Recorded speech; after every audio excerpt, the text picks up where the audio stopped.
Welcome! Today we'll learn how to expand cosine x into its Maclaurin series. Our question is, find the Maclaurin series expansion of cosine x. Let's start by recalling the Maclaurin series formula. The Maclaurin series is a special case of the Taylor series centered at x equals 0. It states that a function f of x equals the sum from n equals 0 to infinity of the nth derivative of f at 0, divided by n factorial times x to the nth power. To use this formula, we need to find the derivatives of cosine x and evaluate them at x equals 0. Let's find the first few derivatives. The first derivative is negative sine x, the second derivative is negative cosine x, the third derivative is sine x, and the fourth derivative is cosine x. Do you notice the pattern? The derivatives cycle through these functions with alternating signs. Now, let's evaluate each derivative at x equals 0.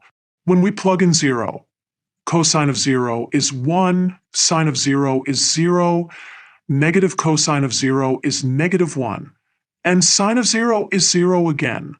Let's visualize how the series approximates cosine x. Here's the actual cosine function in blue. The first term gives us just 1. Adding the second term doesn't change anything since it's 0. Adding the third term gives us 1 minus x squared over 2, which is a better approximation. Now we can write out our final series. Cosine x equals 1 minus x squared over 2 factorial plus x to the 4th over 4 factorial minus x to the 6th over 6 factorial, and so on.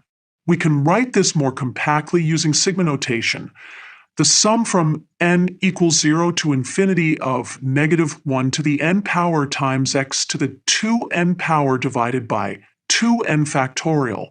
And that's our Maclaurin series expansion of cosine x.